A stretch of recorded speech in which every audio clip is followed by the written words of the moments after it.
George Crump, lead analyst with Storage Switzerland. Thank you for joining us today. Today's another in our series of ongoing Chalk Talk videos where we deep dive on various topics within the storage industry. Today we're going to focus especially on primary storage and how that's evolving to meet the changing needs of the viewers and users of the systems. So joining me to help me with that conversation is the VP of Marketing for Nimble Storage, Ajay Singh. Ajay, thanks for joining us today. Thank you, George. I'm excited to be here. So before we jump into sort of the needs of the users, tell me a little bit about what Nimble Storage does. So Nimble is a young but very fast-growing data storage company. We were the first company to build a storage architecture specifically designed to leverage a combination of flash and disks.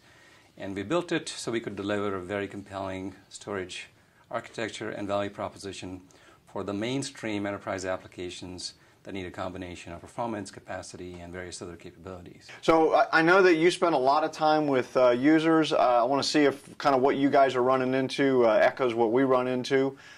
Give us an idea of what people are needing out in the field when they start looking at these storage systems.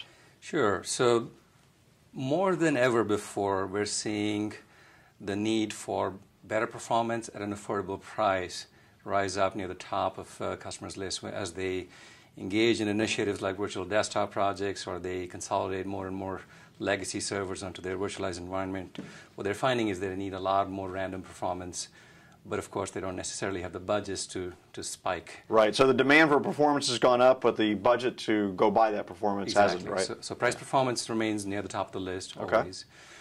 Okay. As you also know, the capacity under management is continually growing for any enterprise. So the cost effectiveness of the capacity for primary storage is probably near the top of the list always. Right. We call that squeezing more stuff in less space, basically, right? Exactly. Yeah. Okay.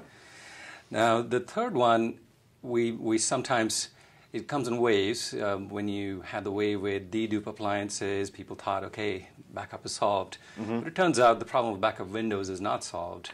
And we find more than ever before, as data volumes grow, the need for efficient point-in-time backup copies so that you can restore from quickly, and another copy that you can recover from in the event of a disaster is growing. And it's fast growing, partly driven by trends like Site Recovery Manager from VMware, making it more accessible to the average enterprise. Yeah, you know, that's one we see. We almost sort of, I feel like sometimes we go through this kind of backup appliance sprawl where all of a sudden we've got all these different things floating around just to protect data, and really the primary storage system should be doing most of that work, right? Exactly.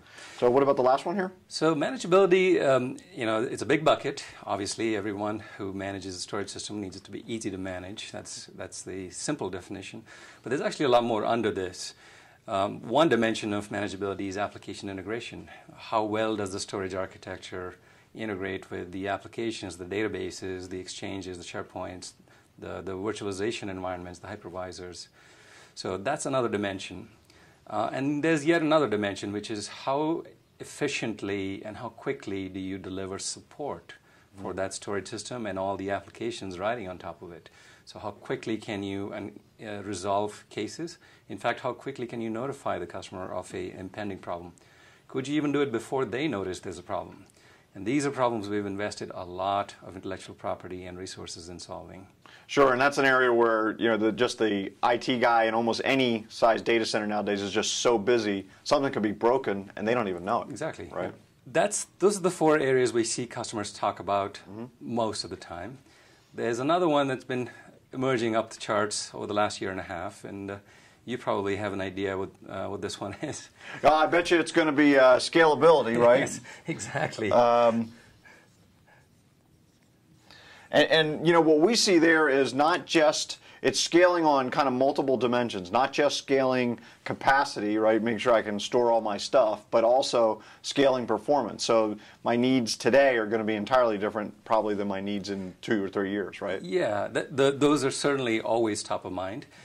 But there's a little more hidden under the covers. People want flexibility of scaling. If they want more performance, but they don't need more capacity, they don't necessarily like being forced to attach more shelves of anything, shelves of drives, shelves of SSDs. Right. Well, that's a really good point, because a lot of the systems on the market, when you scale everything. And if you only just need to scale one component, that's a problem. And then the other dimension of flexibility is, what decision am I being forced to upfront? if I don't exactly know my scaling needs a year down, 2 years down, do I have to over-provision, buy bigger controllers just because I might need more headroom? And in our view, and our customers tend to agree, a flexible scaling architecture allows you to invest in the least amount possible upfront, knowing that you have the flexibility of scaling any dimension, whether it's capacity, performance, when you need it, and ideally do it without any downtime. No application disruption, no downtime, no data migration. Okay. And those are things we have brought to bear this year. So I think we're probably getting a lot of head nods as we go through this list. Let's talk a little bit from a Nimble perspective, how you guys address each of these issues. Let's start with scale. I know that you guys just announced something a few weeks ago that really kind of hits us dead center, right? Yeah, so we announced a new set of capabilities that we put under an umbrella called Scale to Fit. The idea is exactly what I described. Don't force a customer or an IT director to acquire anything up front that they don't immediately need. So buy exactly what you need now, knowing that you have the freedom and the flexibility to add either performance or capacity just when you need it and in the ratio you need it. And that's exactly what we deliver. So we allow you to attach shelves of disk drives for capacity, but just for capacity. We allow you to upgrade compute and cache resources in the system, again, non-disruptively, if you just want to grow performance. Of course, you can combine these. And then as you reach the limits of any one vertical stack, which you will over time, we don't ask you to end of life that system and then migrate everything over to a new system. We allow you to cluster just another system and then treat all of these as one unit, but get to leverage all of the resources. So the way that would look is you'd have, if I was starting my business, I'd start with one system and that would have some drive capacity in it. Right, exactly. And then I'd have processing power and then network I/O. Exactly. Right? Yep. And then I might initially, anyways, just add more capacity. Right. Exactly. And at some point, where you're saying, hey, at some point you're going to hit either an I/O or a processor bottleneck. Exactly what happens. And so then I can add another one over here, except now they're clustered together. Right. And actually, before you go to that last step, okay, we allow you to swap out or add basically CPU, memory, and cache resources in the controller on a running system, so without disrupting the application, bringing them down. So I can upgrade it without downtime. That's actually step 2 in the process. Gotcha. And then when you max this out, which you might eventually, then you have the third path, which allows you to cluster more units and takes you to much, much bigger scales. Gotcha. And that is also non-disruptive. All right, great. So let's talk about what you guys are doing from a manageability standpoint. So I talked about ease of use. We do a lot of things from the get-go. So things like built-in application templates or profiles, built-in protection templates. So any task that tends to be repetitive in nature, we allow you a templatized approach to management. And we, in fact, build in a lot of the templates. So we know that Exchange 2010 has 32 kilobyte block size. We know what caching policies it needs. We built it in. So all you need to do is pick it from a drop-down list. We build in protection templates like a mission-critical database, needs very frequent snapshots, frequent replication. We build that in. We know most IT shops only have a few classes of data protection, so we do that. Application integration. So we have integration with VMware vCenter. We have integration with vCenter APIs for VM consistent snapshots. We have VAI API support. For Microsoft applications, we have support for VSS to quiesce the databases or applications, so we are capturing consistent snapshots. And then we extend all of this manageability to also replication. It's all so seamless.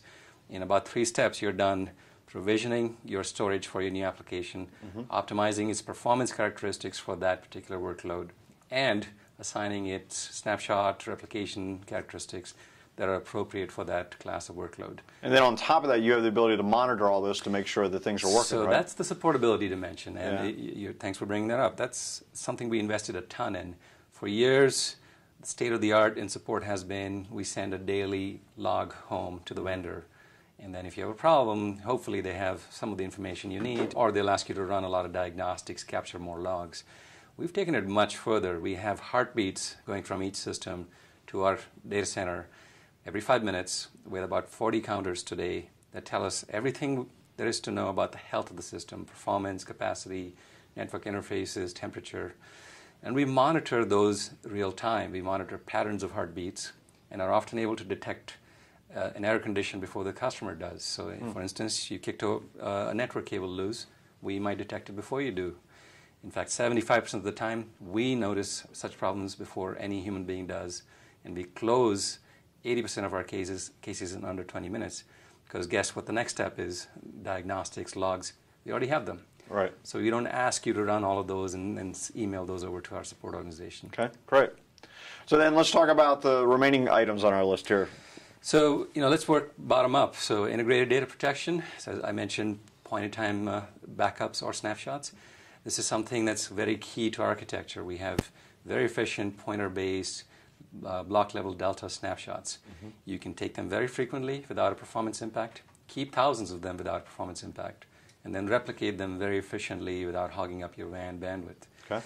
Now, what we're finding is over half our customers are keeping more than a month worth of snapshots, which, to my knowledge, I've been in storage a long time, is by and far... That's a pretty good period of time, that's for sure. By a wide margin, better than anyone else in the industry. Yep. Similarly, replication, 51% of the workloads in our install base are being replicated. That is much, much higher than a lot of analyst firms say is the norm for storage industry. Yeah, that's very high attach, yeah. Then moving up the list, cost-effective capacity. So how do we do that? I mentioned we built an architecture based on a combination of SSDs and disk drives.